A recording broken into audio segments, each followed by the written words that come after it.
everyone. Thank you for watching our Angry and Ornery pop culture movie TV review show and other things.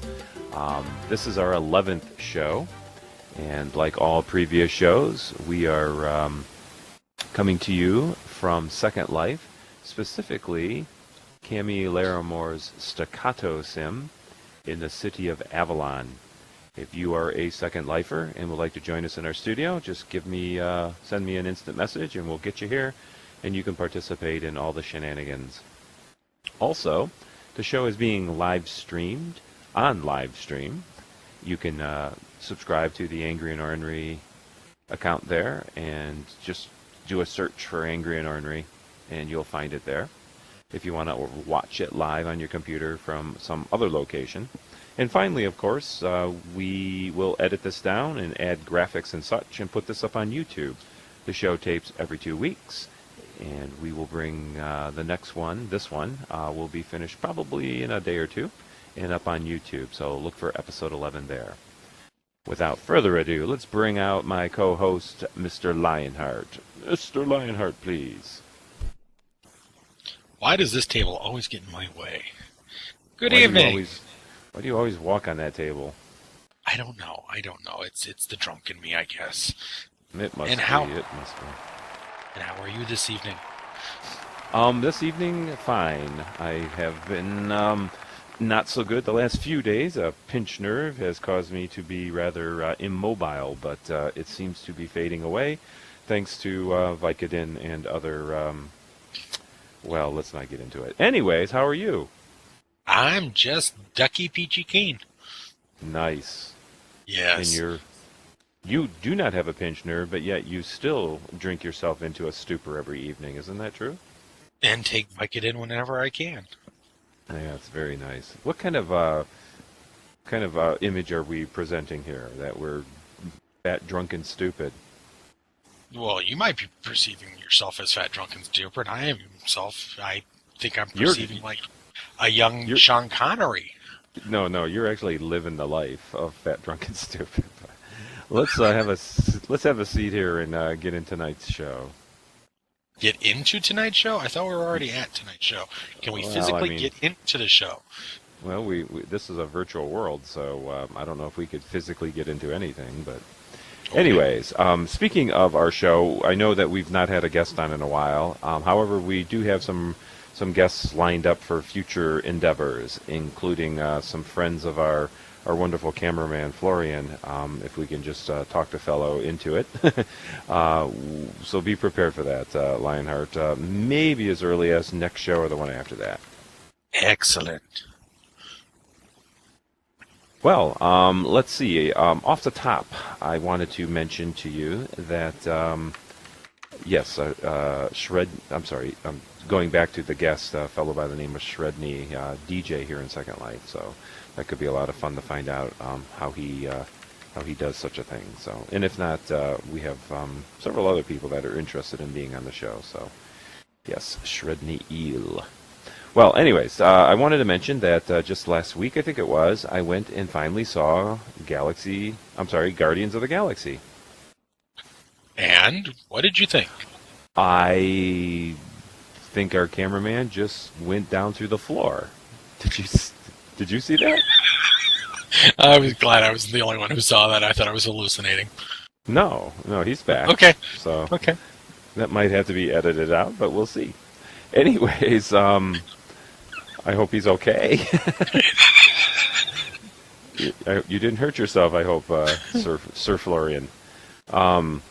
Anyways, the fact is there was a lot of hype about Guardians, and it's the new Marvel movie, and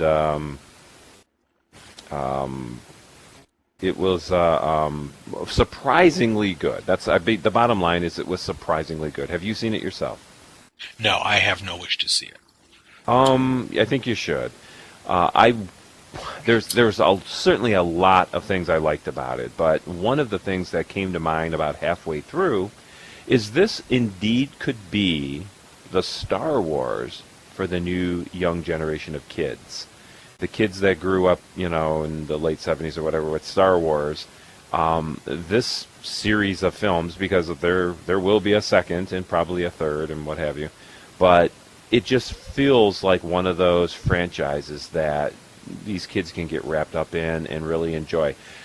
The characters are extremely colorful, and I don't mean that just, I mean they're actually physically colorful. They're all, have their unique powers, and it's one of these group films. A bunch of ragtag characters get together, and then they have an adventure, and that's repeated in many science fiction films, I know. But this one, it's so extreme. I mean, the raccoon and the tree guy, and the muscle-bound fellow, and the pretty green girl, and whatever. But how that's eloquently one reason you described the characters there. Yeah, I know. I'm having a loss of words right now. I think I'm a little brain dead from a vacation I just got back from. But anyways, I've always enjoyed Chris Pratt on Parks and Recreation. I've always thought he was always my favorite character on that show because he plays dumb so well. And I know a lot of it's just brilliant writing behind that show, but he delivered, and he delivers it, every week on that show. And when I found out he was going to be in a movie and he was going to be slightly more serious than his character on Parks and Rec, I thought, oh boy, can he pull it off? But not only did he pull it off, but he's become kind of the poster kid. I mean, he's like the it boy now, and I think he's got a really promising career in front of him because he's a good-looking guy. He worked out and he got in shape for this thing, so the ladies seem to love him. He's charming, but yet he's got that rascal, that Harrison Ford, Han Solo type of swagger going for him. And the show is hilarious. I mean, there are moments in the show, in the movie that is, that are like gut busting. There he goes. Butt something. If they're butt busting, man, then maybe I will go see it. Sorry about that. I told you I'm brain dead. I'm not even drunk tonight. But anyways, there was a specific scene where and this is not spoiler stuff, by the way, because I know it's still at the theaters, and that's what we agreed on. So there's a scene where all the characters are, I think they're imprisoned, or they've just been released from prison. I don't know. Anyways, they're in a big circle and they're talking. And the repertoire between them, I'm sorry, not repertoire, repartee, I think is the word. I don't speak French. They were just real quick slamming things back and forth, making fun of each other and getting angry and solving these problems. It was just brilliant. So, I mean, that scene alone, I think, was worth the price of the movie. But I do think when kids go to see this, I mean, they're already selling the action figures and the spaceships, and you can get the T-shirts and the hats, and the marketing is crazy. So it really could possibly be the next Star Wars-like franchise, in my opinion. I highly recommend it. On a scale of 1 to 5, I give it a 4.5, which I don't often do. Go see it. Great special effects. Kind of a simple plot, but it doesn't matter because the characters are so outstanding that you really forget about the plot. The villains in it are crazy. I mean, great science fiction type of villains in it. And anyway, so and also stay after the credits because there is a movie tag at the end, and I won't reveal what that is, but you will be very, very surprised. Do you know what that is? What they do in that tag, Lionheart? Yes, I do, and I'm actually very happy about that tag.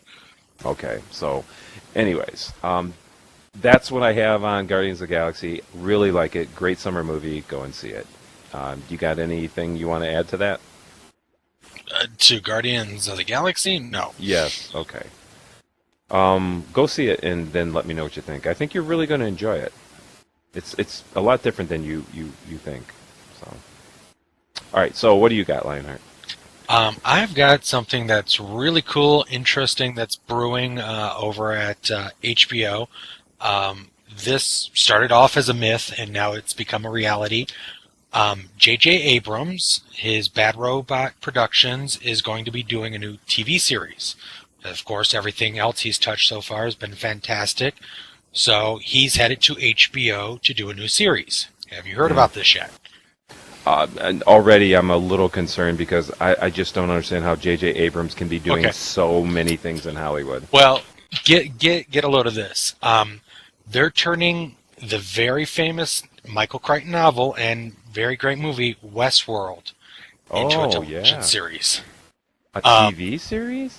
well, get this. This they're planning on having it be the entire theme park of how the doctors who created the robots and everything else, but it's going to be almost Battlestar Galactic-esque because there's going to be characters who are robots who do not know that they are robots, and that'll unfold later on as you're watching the stories.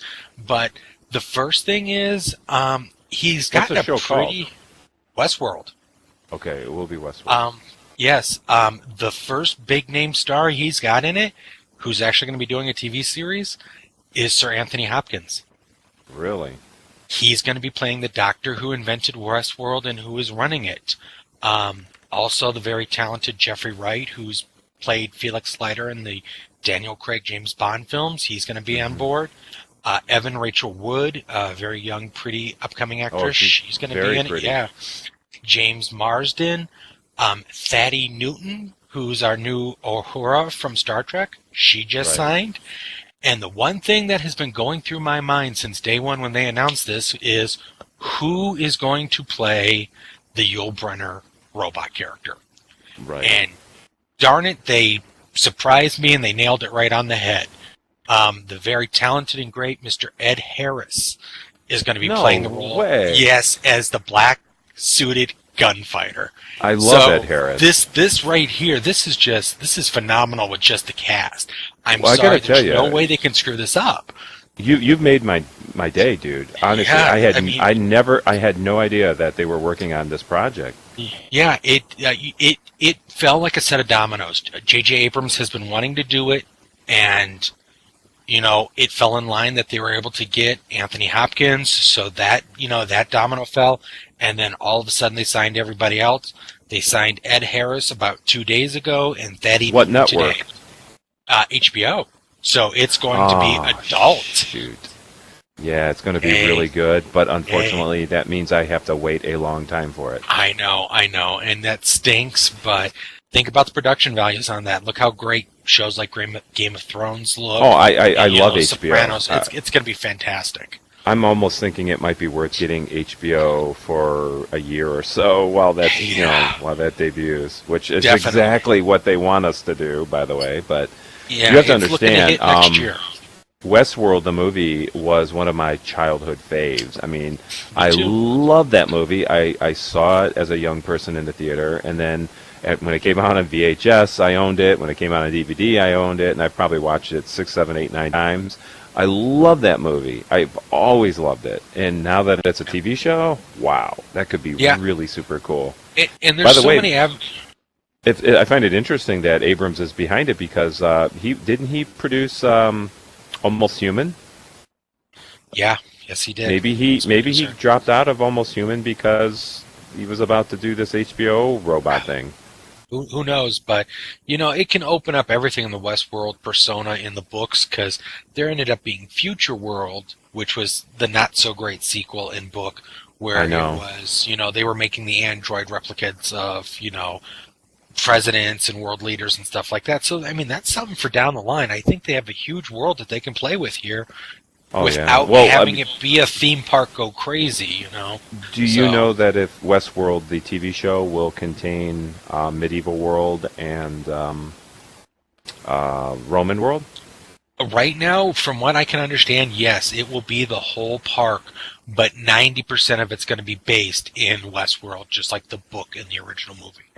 So, Wow, how terrific that is. That I would mean, be imagine great. that, though. If they were to do this right, you can have Season 1 be Westworld, Season 2 be Roman World, Season 3 be Medieval World, you But can won't do they so run out of... much. I mean, really the only thing that can go wrong is if the robots go crazy. So are they not going to run out of material? Well, it's like I said, though. You're going to have it. You can do it where robots are slowly glitching and slowly having problems, but like I said, there's going to be characters who don't even know that they're robots, and we're not going to know that they're robots until it's finally, revealed. So So we'll see Battlestar what they're going to do. Galactica. Yeah, that's why I said it's very Battlestar Galactic-ish. So I'm stoked. I'm happy. So Yeah, I can't wait. I maybe like I said, maybe we'll get HBO just for that. But did you have more? I'm sorry, I didn't want to cut you off. well, no, let's pop it over to you. What you got? Well, I wanted to mention, many of you know I'm a magician, so I kind of keep my finger on the pulse of what's magic on TV, and generally there's very little to none. I mean, you have your talk shows and America's Got Talent and those kind of things where magicians appear, but there's not very many magic shows, at least not for periods of time. And then we get this big flux of suddenly there's lots of magic shows, and they come in and they last maybe a season or two, and then they're gone again for another few years. Well, currently we're in one of those fluxes, and I just wanted to make sure people were aware, because some of these shows are quite good. Penn and Teller has a weekly show on the CW now called Fool Us, or Fool Me, maybe it's Fool Me. Right. And it's good. It's kind of this contest variety type of show where magicians come on, they perform a trick, and if Penn and Teller are fooled, then those magicians are invited to perform in Vegas in their casino, whatever you probably know where Penn and Teller's playing. They're at the Rio.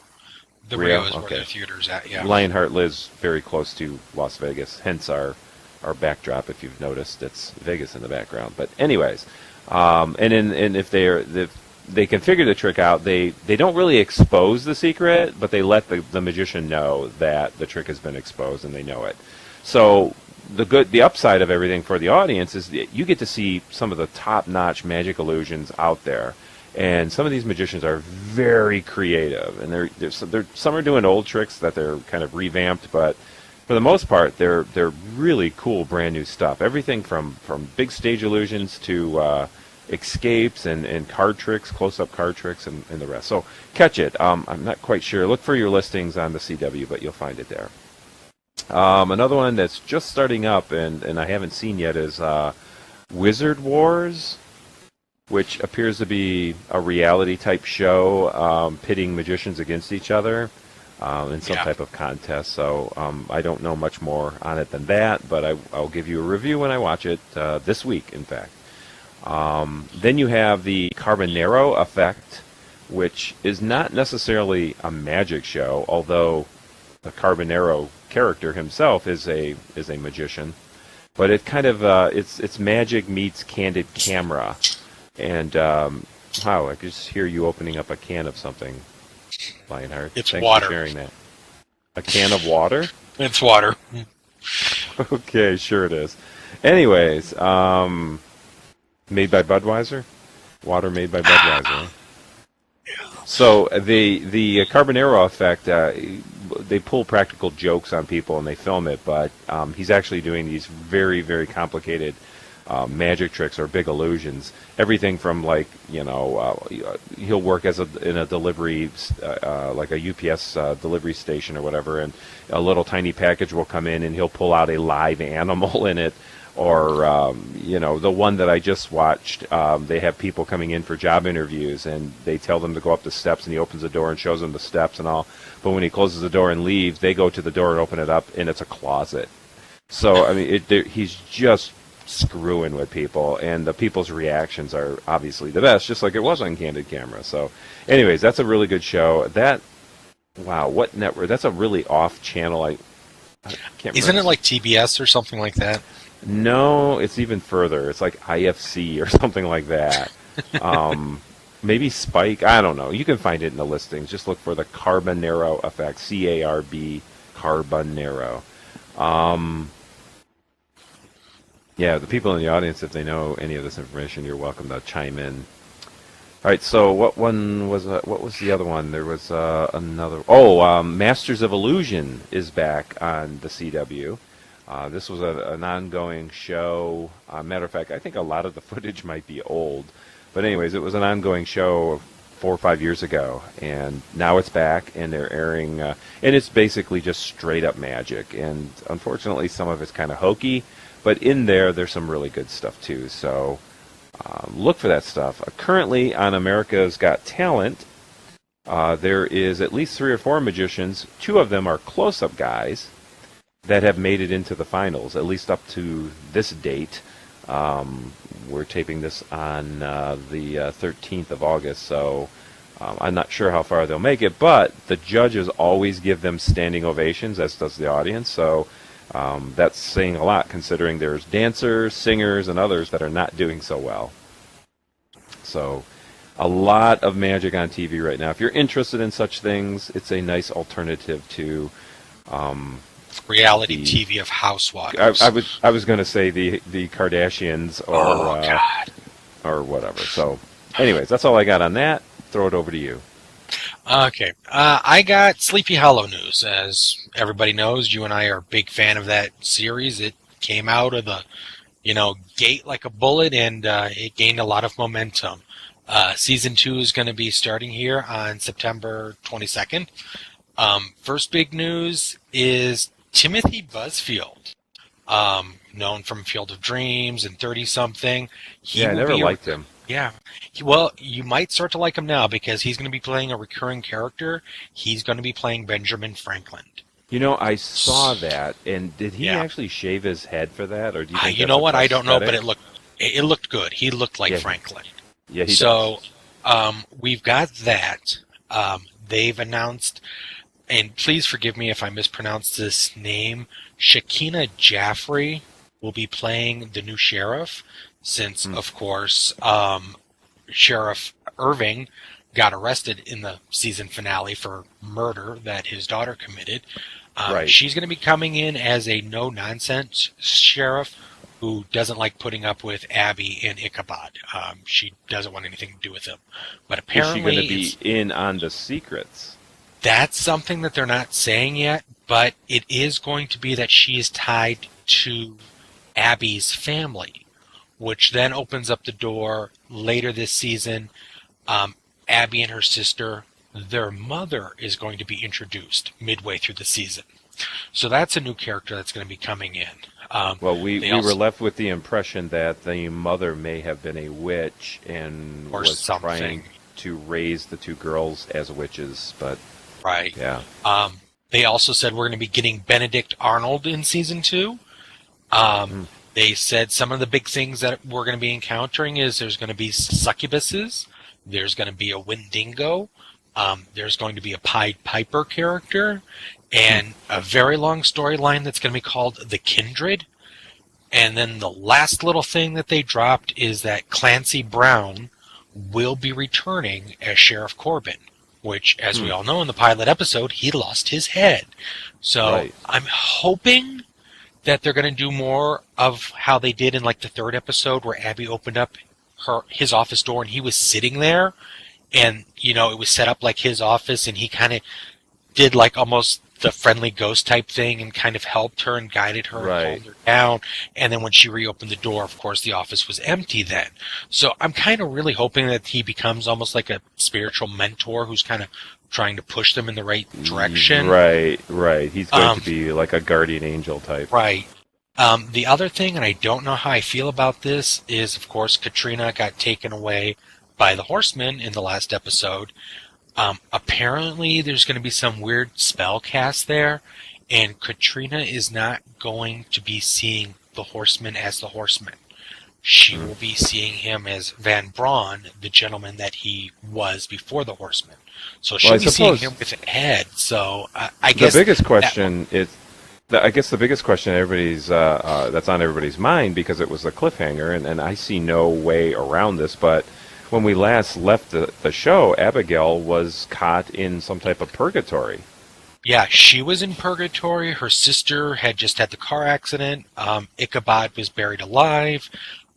Irving was going off to jail. And, of course, Katrina was being taken by the headsman. And, of course, we found out the big truth about the John Noble character actually being the son and the ghost, the Horseman of War. I guess, and I hope they don't do it cheap, but I guess all those storylines are going to be resolved within the season opener. I hope so. Yeah, they said Abigail, and Ichabod will not be separated for long. So Yeah, it was a mess. yeah, it was. It was. So I'm really excited for the second season. It's As a side note, I should tell you that in all of these movies that TV shows that I've just ordered, Hannibal is one of them. I got the first season. I know you like that a lot. So, I love it. are they into the third season yet, or? The third season's gonna be starting really soon, and apparently in the third season, they are going to touch upon a lot of the later books. We're going to get Inspector Pazzi, who is the character from Hannibal, who was over in Italy. I thought he was from Happy Days. No. Mason Verger was already introduced, but they're going to introduce his doctor, Dr. Cordell, in the new season. They also said, and you might want to put earmuffs on for this, but yeah, don't do spoilers. Certain characters that you think are dead are not, but they do that in the first and second seasons, where you're pretty sure a character is dead, but they return. Right. The other big news on it is Francis Dollarhide, also known as the Red Dragon. He will be introduced, and so will Hannibal's aunt and uncle. So was that the name of like the second or third movie? Red Dragon? Red Dragon was actually the original movie. It was the prequel movie that Ed Norton did. Back in the day, it was originally done as Manhunter with, oh boy, my mind just blanked. The gentleman who did CSI for years. Somebody in the audience yell it out. Can't help you there. I didn't watch CSI. He did the first 12 seasons of CSI, and yeah, it was him and Dennis Farina. William something. It's gonna kill me now. Great, thanks. That's all right. Your time is against you because we're almost out of it. We cannot end this show without paying some sort of tribute to Robin Williams, who just a couple days before the filming of this particular episode passed away. He was found dead in his home by his assistant, of all people. He had committed suicide and kind of shocked the whole world, leaving a huge legacy of movies and TV shows and various other things. I have to say, and I know this may get me some hate comments on YouTube, but I wasn't the biggest fan of Robin Williams, and I've always said that, even while he was alive. I felt that he was kind of doing Jonathan Winters, who I was a huge fan of. That manic, always constantly thinking, changing, imitating, running around, crazy type of humor, which I thought was a little grating at times, at least on talk shows. When he came, and I watched a lot of talk shows, and still do, but he just seemed a little bit of if he would have just stretched that humor out a little bit and calmed down a bit, I think I could have taken him more. But don't get me wrong, I do know his body of work is unparalleled to any other stand-up comic out there, and he's a master at what he does. Now, saying that I didn't care for him that much, that doesn't mean there wasn't things I didn't like. In particular, there's one movie that he was in that I've noticed in all the tributes on social media that nobody seems to be mentioning this film, so that must make me an oddball. But not only did I think it's his best work, but that movie's in probably my top 10 best movies of all time, and that is The Fisher King. I loved The Fisher King. I loved his character in The Fisher King. I thought he did it brilliantly. I particularly loved the story of The Fisher King itself, the parable that he says that Robin Williams' character recites in the movie. And it's just a brilliant film, and I can't believe it wasn't nominated. It may have been nominated, but I don't think it won anything. No, I don't believe it did. I would have to check on that. But anyways, so, and there was other things that Robin Williams, he had a very dark side. Don't forget, he played some pretty scary characters. What was the name of the movie, Lionheart, where he was making films, and I think he killed people in the movie? There was the movie 1 Hour Photo, where he was taking pictures, but you find out at the end, it's not what any of you thought it was. It was kind of in his head. But he did do Insomnia with Al Right. Pacino, where he was a killer, and that was actually a Christopher Nolan film. So he did try his hand at more serious work. He also did The Night Caller. And successfully. Yeah, he did do it successfully, and he was able to go back and forth between the median of that. But, of course, people are going to always remember him for his off-the-wall antics, his craziness, Mork and Well, Mindy. it seems like everybody remembers Mrs. Doubtfire as like his best film. And, I just didn't like that movie. I'm sorry. I didn't like Tootsie either, but maybe it's just something about guys in drag. I don't know. But the thing is, That was Dustin Hoffman. Tootsie was, right. I'm Yeah. just saying, right, any movie like that, but that became like these giant hits. And Mrs. Doubtfire, I did you like that movie?